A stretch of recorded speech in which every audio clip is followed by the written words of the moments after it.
Welcome back to The Heat. We're talking about Donald Trump, who will be sworn in as US president next month. What sort of policies can we expect from the billionaire businessman that may have an international impact? And Ansgar, let me get to that question about Europe, Germany in particular.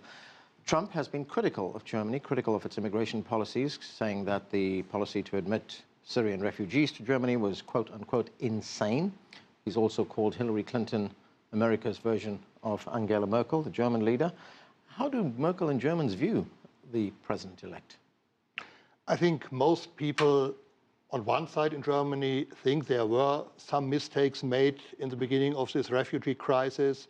This policy of open borders, which started in the autumn of 2015, was a mistake. But nevertheless, people in Germany, and especially the politicians, are afraid that Donald Trump is totally unpredictable. And for example, our Secretary of Foreign Affairs and soon-to-be President, Frank-Walter Steinmeier, has said during the election campaign, during Trump's election campaign, he's a hate preacher.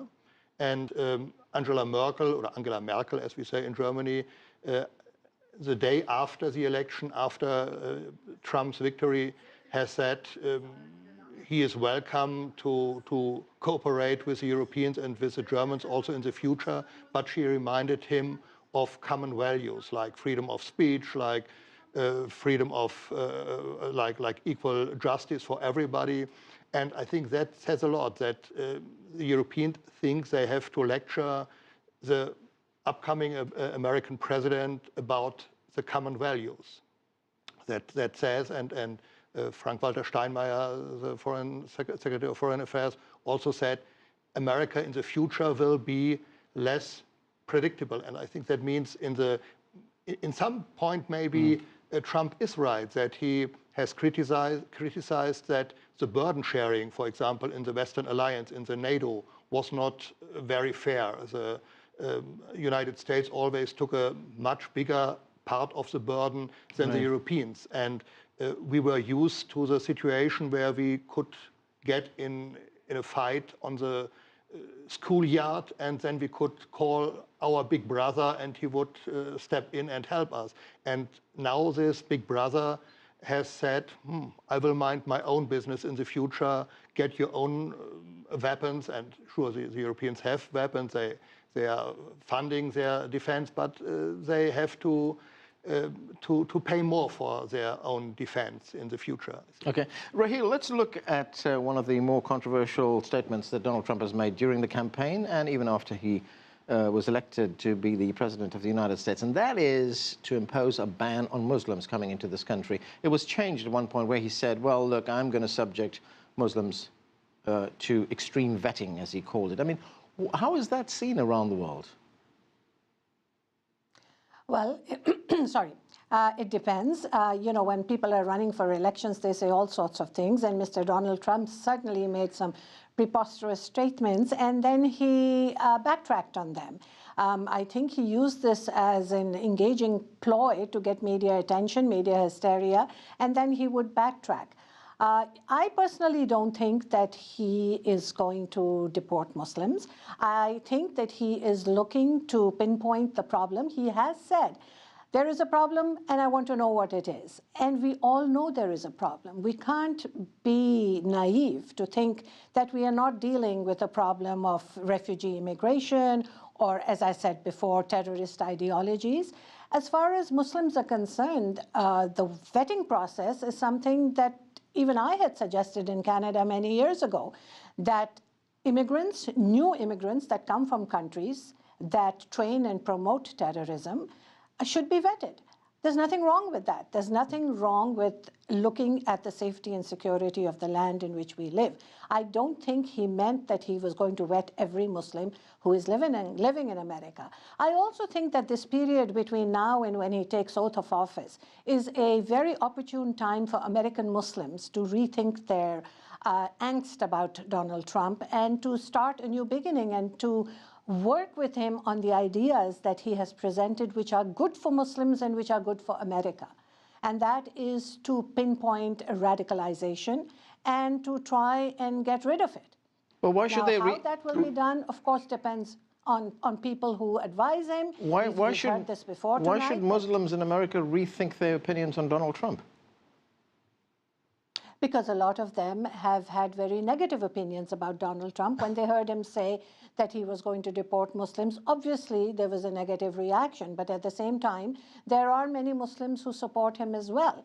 And they support him on the issues that are real, on the trigger points that he has put his finger on, which all Americans are thinking about, but nobody wanted to talk about until he put it in the midst. Now, you know, it's like putting a cat among the pigeons. Obviously, he has a very blunt and very, crass way of saying things.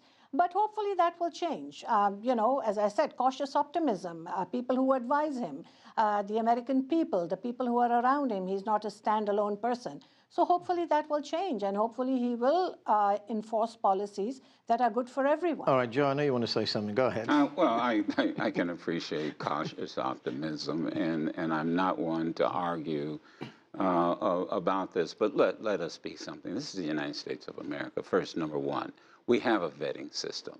It is a very effective vetting system. It is not easy to get into the United States of America, and that was made clear during the campaign. Number two, we do not have a religious test. And that's what Donald Trump kept pushing. It was not just a question of being from the Middle East. You couldn't be a Muslim. Yeah. And this goes against American values. And as far as let me jump right in and ask you a question. Okay.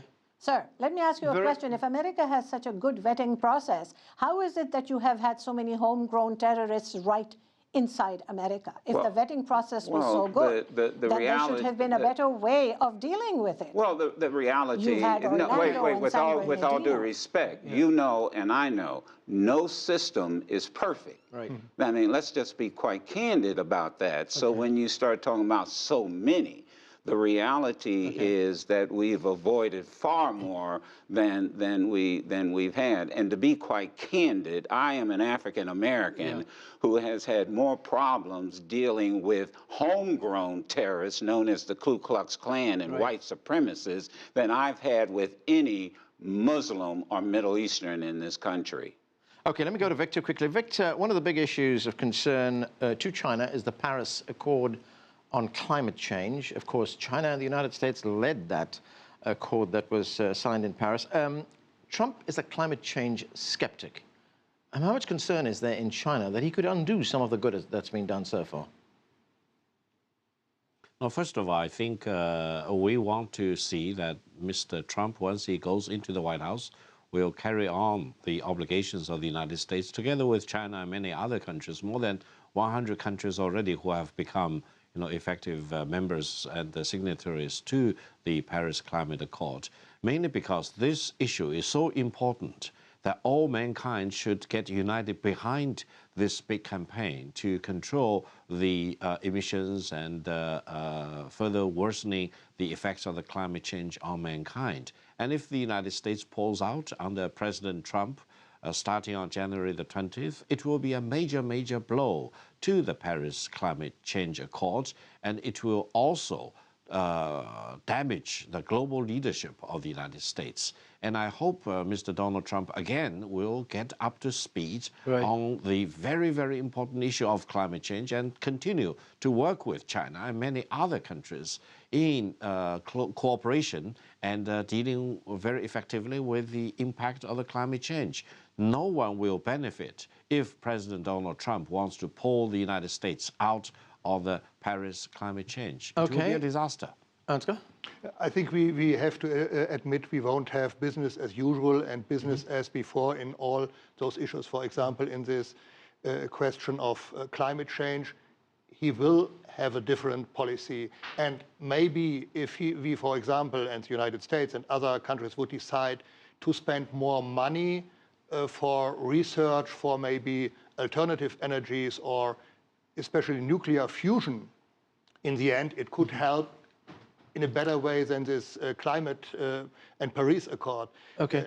But I think I'm not as optimistic as others said. I'm still in the mood of a pessimistic view on Donald Trump. Right. Let's prepare, I would say, for the worst and pray for the best. Let me ask you this very quickly, Ansgar. Would we get a better idea of where Donald Trump's foreign policy would be going when he announces who's going to be Secretary of State? I mean, we looked at some of the names: Mitt Romney, Rudy Giuliani, the former general David Petraeus, his name has been mentioned, and most recently we had John Huntsman, the former ambassador to China. Yeah, it seems to be that he has no clue up to now. There's also Dana Rohraback mentioned. I have no idea who will be the appointee in the end. Okay, we're going to have to leave it there. Thanks to all of you for joining us.